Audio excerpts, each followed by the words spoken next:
right, welcome back. This is the No Dams Given podcast. We are at the Levy Studios right across from Pretoria Fields Collective Brewery. It's Trip Morgan, CEO of Pretoria Fields, Billy Mann, the COO, and today we have a host of guests, starting with Gordon Rogers. Gordon, you're the executive director of the River Keepers. Yes, sir. All right, very Happy good. to be here. And then I have Matt Fuller and Bob Langstaff, both representing their districts from the Albany City Commission. Right? Is that I said that right? I had to actually ask because Ward 2 and Ward 5. Very good. So over the last few episodes, we've been talking about different things that affect downtown Albany, and looking at issues which both we hope will build a sense of community about downtown. That's, one of my big things is I feel like there was a collective consciousness that led to the creation of the brewery downtown that sort of took it from my farm and brought it down here.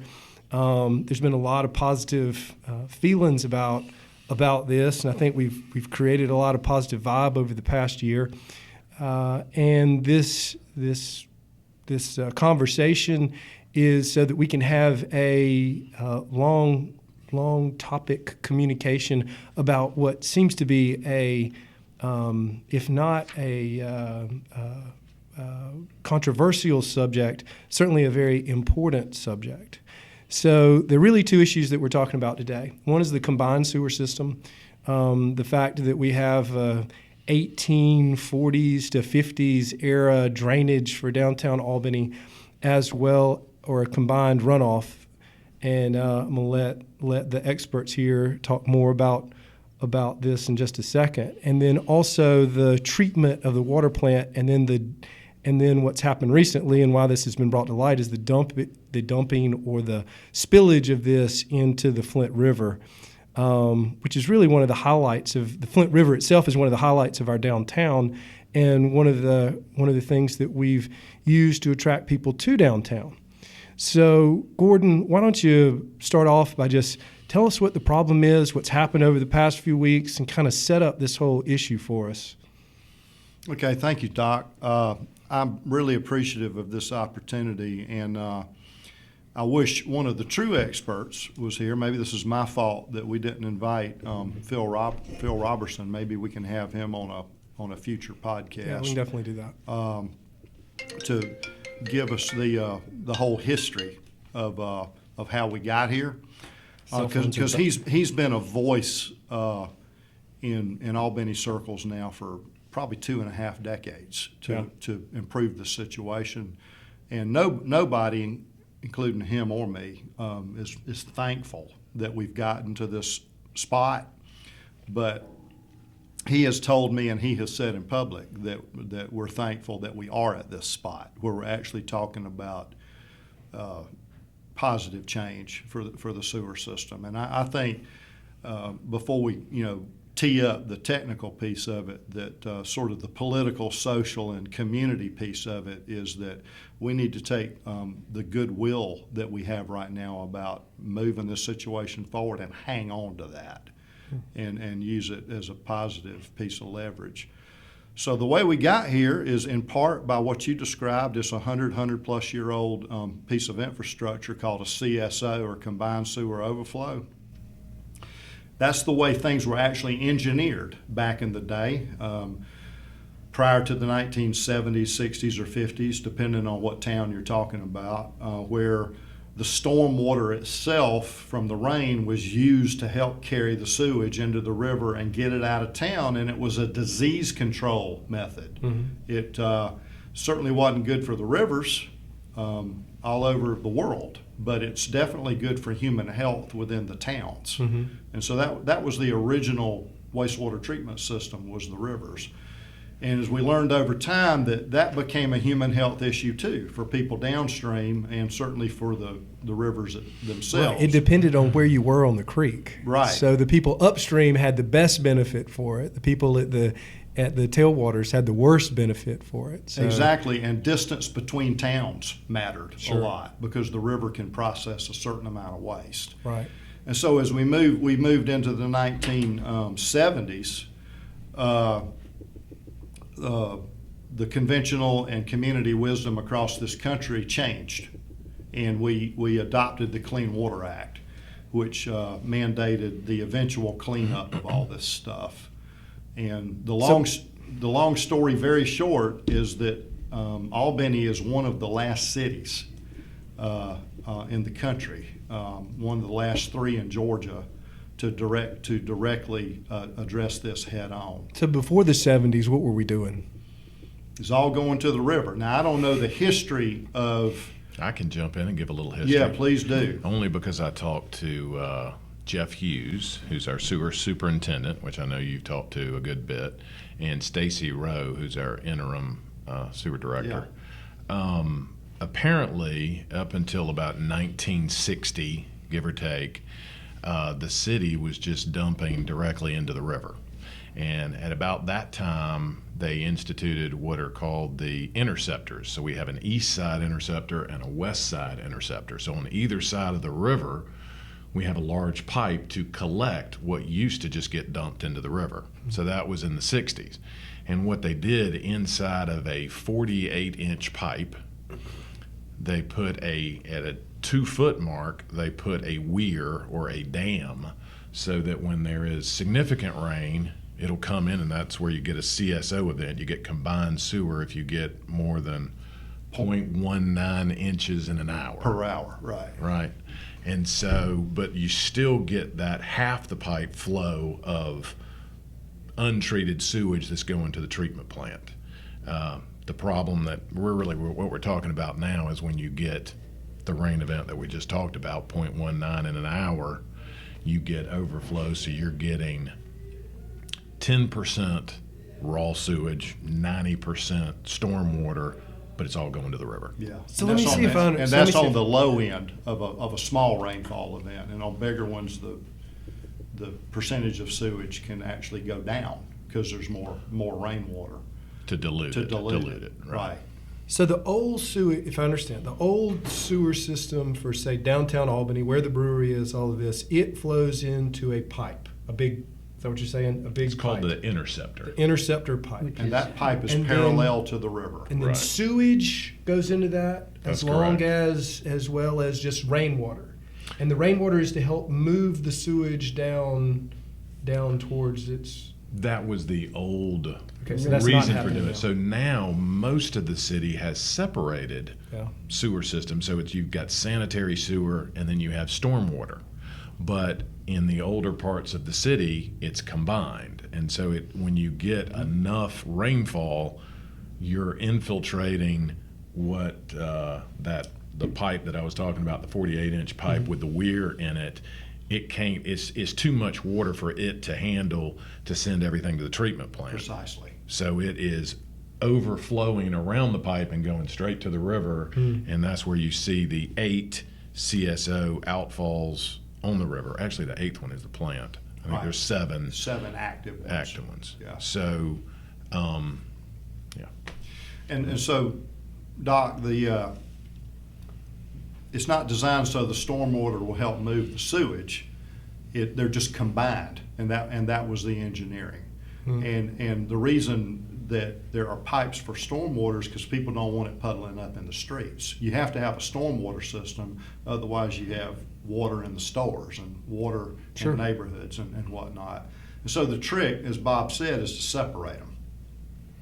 But that's not what got the headlines. So to Right. so to continue to tee this up, to put a backgrounder on it, what got the headlines were failures of the pumps for the sanitary system, which at some levels of rain is combined with the stormwater system. But the big rains that we had when the drought ended began to reveal the weaknesses in the system.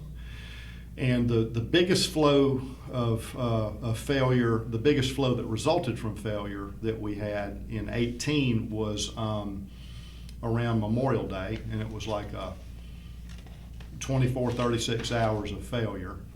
And the biggest spill so far has actually been over on the west side of town as opposed to in the river. And it happened during the windstorms back that everybody's in Albany's aware of, that were the straight line storms and the tornadoes back in January of 17. And that put a whole bunch of untreated sewage into what I call the Kulawahi system. It's a series Now, of, was it completely untreated? yeah.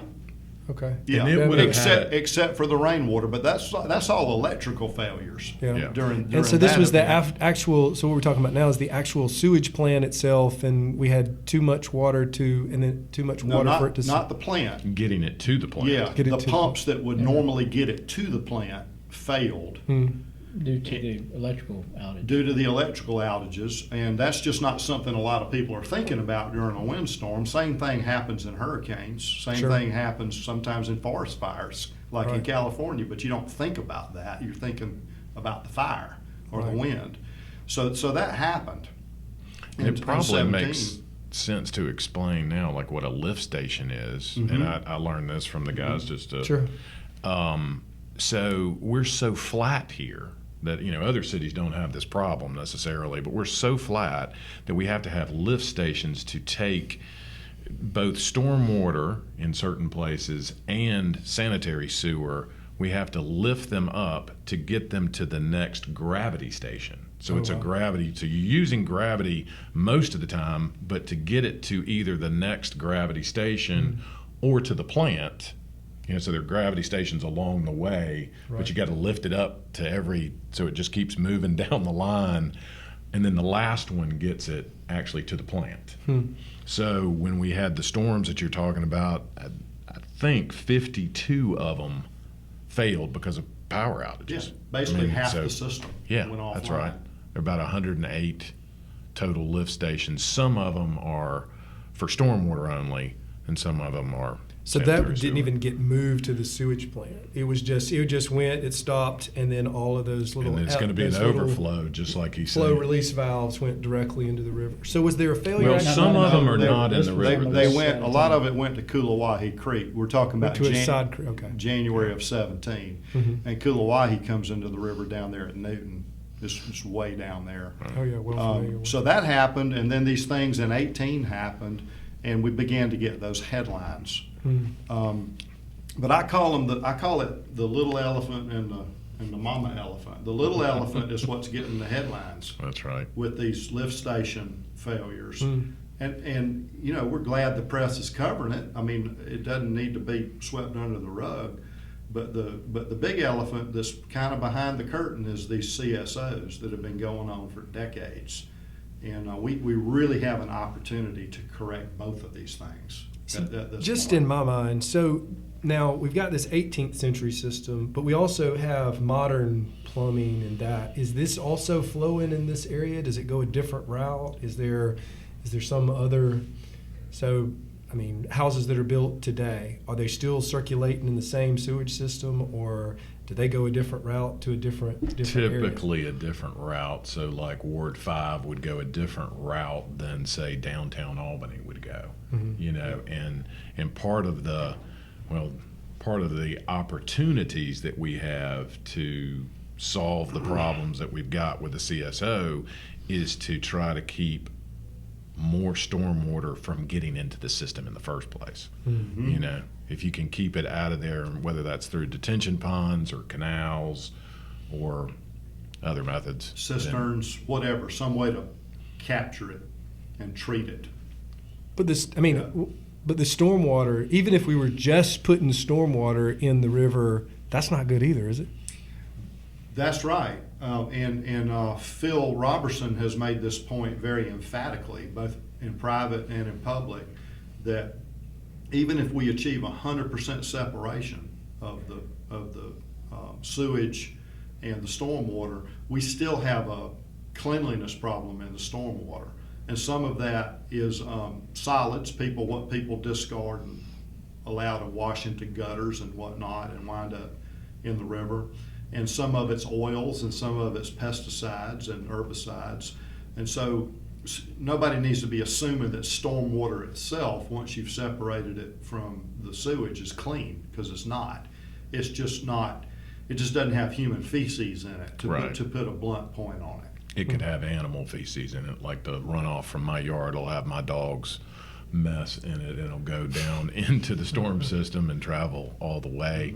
Probably doesn't go to the Flint. I'm thinking it'll be in the canal system. And So it's is so it far legal away. for us to be dumping water in the, I mean, do we have some sort of permit to be able to do this? That's a really interesting question. We actually have a permit to put, because of our CSO overflow, the city of Albany has a permit along with how many other cities in the state? What are we up to? Two others. Two others. Total. And it wasn't, I guess it wasn't that long ago, there was twice that many, but others have stopped doing it and they've gotten rid of their permits. But we actually have gone over recently our limit on what we can overflow into the Flint. What we were permitted to do. What we were permitted to do, right. And so we've got to address that. But the bigger issue, and what Gordon's here about, is that why in 2018, why have the permit to put anything in the Flint? That's the whole Right. point, is you ought to be moving towards what other cities are doing across the country, really. I tried to look up, like today, what is the number of municipalities that have CSO permits nationwide, and I couldn't find a current number. Back in, I think I found 94 numbers. I want to say it was like 800 different municipalities, but I think that number is down a good bit now. Yeah, I think it's down below 100, but we need to Okay. find a source on that. Okay. And I mean, that's important because people need to know how far Albany is behind the curve, Yeah, and then compared to everybody else who's Yeah. already dealt with these issues and in some ways have already paid the price, where it seems like we've sort of kicked the can down the road to a certain extent. Sure. And I don't think I'm a super liberal guy, but when it comes to just from the scientific standpoint, from health system standpoint, thinking about sewage getting into the river in 2018, it's sort of like, why? And now when you understand the financial part of it was, and I don't know if, we know exactly how much it costs, but I think it's going to be expensive to do all this. But does it make sense, now given what's going on, that we pay the price and go ahead and do it? Because we're going to have to do it eventually. You agree with that, Gordon? I do, but some would say it's my job to agree with that. So, I'm not saying I'm a hired gun, but I've actually had lawyers say that about me before. Yeah. I do personally feel that way. Well, think about it this way. Well, what are the detrimental? You're a biologist, so maybe tell us a little bit about you and how you became to work at the river. What was your education? How'd you get to where you are today? Well, we all have to come to the water hole, and I came to the water hole through fishing as a kid, and then studied fisheries in school at UGA. Go Dogs! Go Dogs! And Dogs. it was very. Still over there, Billy. Yeah, it was very. I was very. I mean, Billy's gonna say something eventually, Yeah. right? And I've got this. We actually took the orange mic from I him, have a so- damn orange mic in front of me, so it's to discipline my mouth, I suppose, which just got undisciplined. The So, tiger over there. yeah. Anyway, like there's tigers everywhere, There's tigers. yeah, left and right. So anyway, that's how I came at water, was through fisheries, and then a 10-year career at DNR, studying and managing. you're a biologist, fisheries. is Right? that So I'm right? a trained fisheries biologist, and so obviously no water, no fish, and if the water's dirty enough, no fish. So dumping heavy metals and dumping toxins and having E. coli and all that's good for rivers, right? It's a good conversation to have about, well, what's the difference between the bacteria and the viruses and the heavy metals, and you can really nerd out on which pieces of that are bad for fish and which pieces of that are bad for humans, and then which pieces of that are bad for both.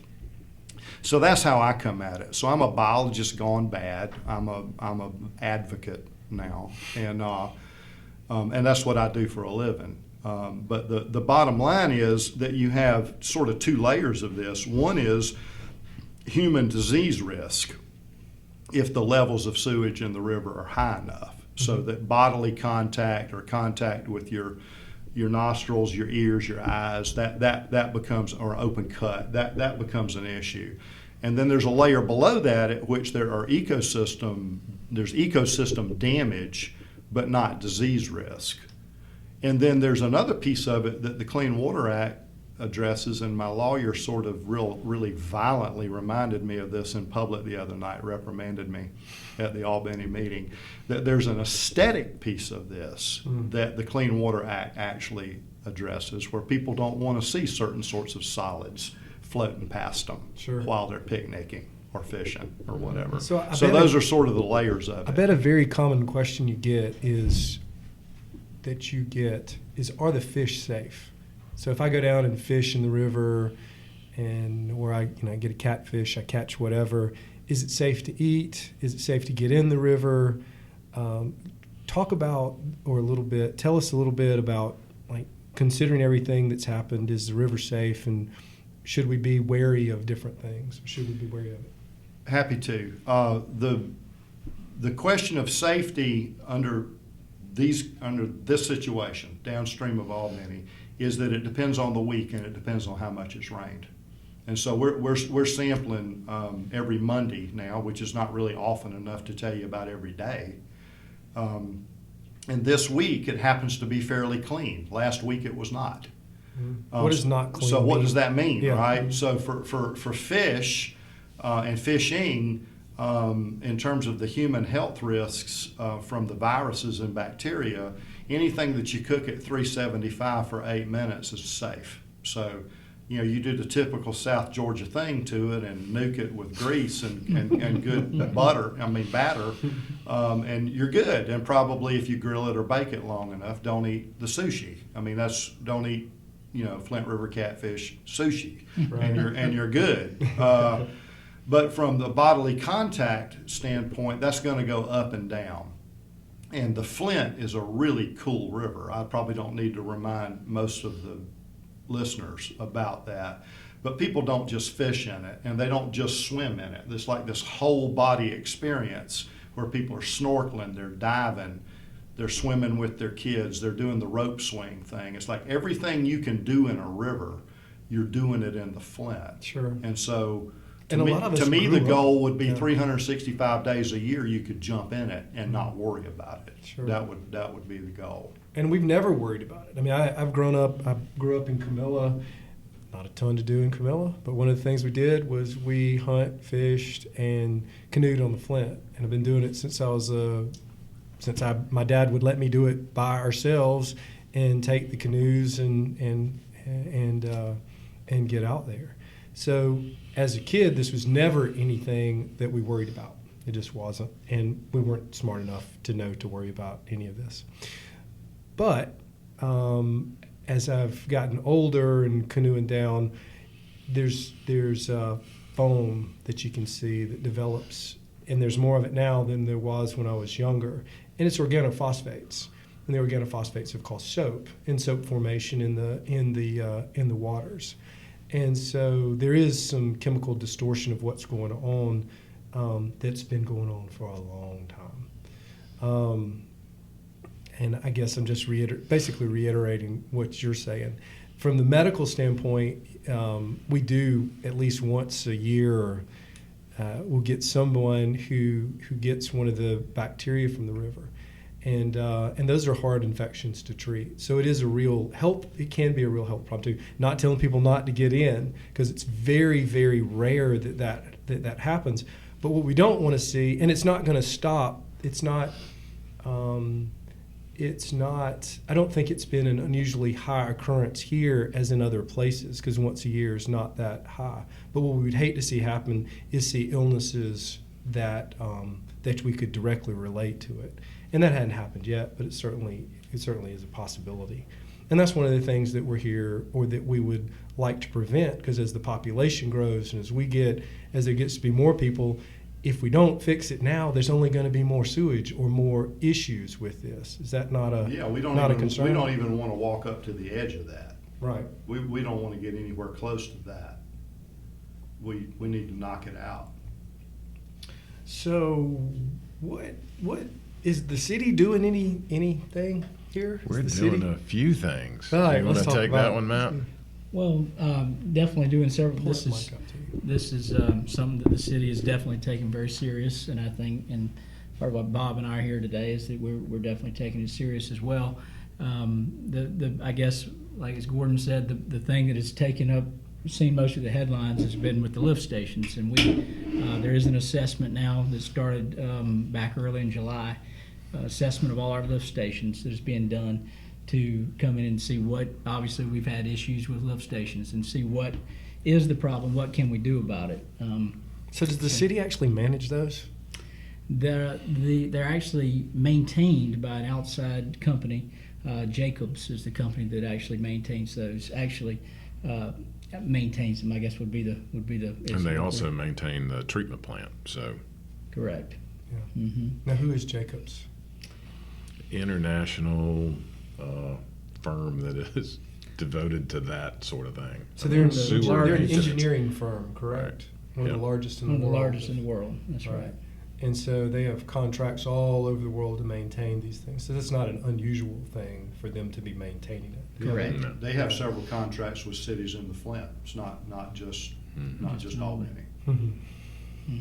And in a larger piece that is actually going out for bid in September to do a total assessment of, from what I understand, hasn't been done in almost 30 years, of our entire system, all is encompassed, to see what could be done with the CSO, look at it as a global picture to see what are our options moving forward, and try to get some idea of what it's going to cost. That's obviously coming And from, I guess we call it a stormwater assessment because it really, and within that includes the CSO, because that's one part of it. But the more stormwater you can take away from the CSO system, the better off you'll be. Yep.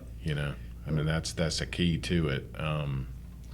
an overall assessment to look at every option on what's, because people, the term sticker shock has been put out quite a bit, so we no one doubts that it's going to be a huge dollar amount, but it's looking at, with technology here in 2018, like we've said, the fact that that's still going on is why we're here, and what is the best way to use technology and to get the best solution, and how are we going to figure out to pay for that, how to do that. So as far as sticker shock goes, are there any numbers? At this point, I can no. tell you from since The this first one to is- say anything loses. Is that it? That's what my lawyer taught me. Yeah. This, You said it was how much? Let me write that. Just write it on your. Yeah. But we're talking about hundreds of millions. Well, so Maybe. I would say that in the past, the number I remember is 150 million to separate, but that was not after a intensive study had been done. That was sort of a 30,000 foot estimate, and that Well, I was think it might probably have been about for 10 one- years ago. I mean, I that think it was in the late 90s. okay. And Yeah, that's the that's number. probably- A number kind of like that is what Phil Robertson quoted in public last week, and he said it was just for the 8th Avenue Basin only. So everybody can now pull out their calculator And and start figure out the guessing their rest. number, and Yeah. we're keeping a pool Well- over at Flint Riverkeeper on what the number's going to be. It's $10 a bed. So to be clear, there are two different assessments. One is to address the lift station problems, and Jacobs is doing that. And that, we're hoping we will have some low-hanging fruit with that says replace these pumps, do these other things, and it's something quick that we can do to keep, and that's more of the untreated, closer to 100% sewage that was going into the river on these others. That's not the CSO problem. That's a different problem. And to address those, and I think you had talked about the alarm system not being up to date. Yeah, obviously, it's something that is not going to be a huge expense is to look at, and again, we'll get the report on what Jacobs, goes through with all of our systems, but an alert, an alarm that when the levels are rising, or if the pump has failed, that we get instant. We're not waiting. I think, Gordon, you mentioned how long we had a spill at one extended period of time. That's something that certainly could, obviously we don't want any spills, but if there are spills, we need to limit, what is spilled in the time that goes on. Right. So there should be some short-term solutions or options from the lift station assessment, probably some medium-term and long-term there, and then with the whole stormwater assessment that it would include looking at the CSOs and how to eliminate them. There will probably be short-term solutions to reduce the amount that's going into the combined sewer that would result in an overflow, and medium-term and long-term solutions as well. And there'll be different funding options to look at for all of that, Right. including grant opportunities. couple of things. hopefully. The funding package is going to be complex, Yeah. and it's going to be perhaps multi-decade.